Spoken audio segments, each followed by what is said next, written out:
hello students এইটো ভিডিওত আজি আমি আলোচনা কৰিম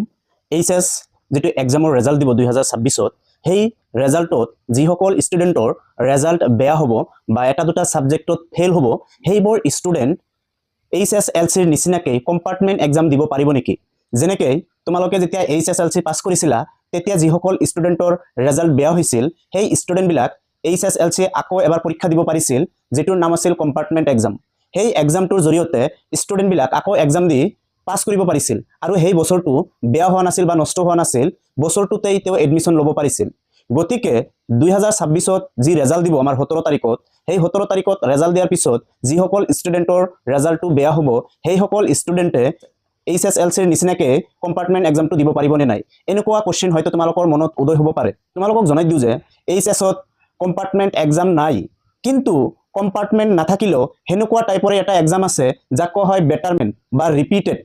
এই বেটাৰমেন্ট এইটো এক্সাম কেতিয়া লোৱা হয় কেনেকৈ লোৱা হয় তাত প্ৰ্যাকটিক্যাল মাৰ্ক থাকে না নাই এবিলা কোশ্চেন হয়তো আকৌ তোমালোকৰ মনত আহিব পাৰে বেটাৰমেন্ট এক্সামটো কোৱাৰ লগে লগে তোমালোকে এখিনি বুজি ল'ব লাগিব যে যিবোৰ সাবজেক্ট তোমালোকৰ বেয়া হৈছে সেইবোৰ সাবজেক্টটো তুমি আকৌ এক্সাম দিব পাৰিবা তাই হেতু সাবজেক্টৰ মাৰ্ক ইনক্ৰিজ কৰাৰ কাৰণে কিন্তু ইয়াত এটা কন্ডিশন আছে সেই কন্ডিশনটো হল তুমি 2026 তে সেই এক্সামটো দিব নোৱাৰিবা অৰ্থাৎ বেটাৰমেন্ট তুমি 2026 তে দিব নোৱাৰিবা বেটাৰমেন্ট তুমি দিব খুজিলে 2026 যেটো এক্সাম হৈ গল তাৰ বেটাৰমেন্টটো হৈ যায় 2027 ত অৰ্থাৎ তোমাৰ এটা বছৰ ইয়াত বহি থাকিব লাগিব বা আকৌ পঢ়িব লাগিব নহলে ঘৰতে থাকিব লাগিব তুমি বেটাৰমেন্টটো এবছৰ পিছতে যেতিয়া আকৌ নতুন বেচ ফাইনাল এক্সাম দিব সেই ফাইনাল এক্সামৰ লগতেই তোমাৰ এক্সামটো লোৱা হ'ব তাৰ কাৰণে তুমি এক বছৰ ওয়েট কৰিব লাগিব গতিকে বেটাৰমেন্ট অপচনটো আছে এইচএসত কিন্তু কম্পাৰ্টমেন্ট এক্সামৰ অপচন নাই তোমালোকৰ যিসকলৰ কনফিউজ আছে হয়তো এখিনিত ক্লিয়াৰ হৈ গল যে আমি এইচএসত কম্পাৰ্টমেন্ট এক্সাম দিব নোৱাৰিম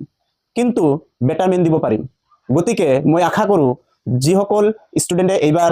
এইচএস পৰীক্ষা দিছে কাৰো যাতে ৰিজাল্ট বেয়া নহয় সকলোৱে যাতে ভাল মাৰ্ক লৈ পাস কৰে এইটো কামনা কৰি ভিডিওটো সমাপ্ত কৰিলো থ্যাংক ইউ ফৰ ওয়াচিং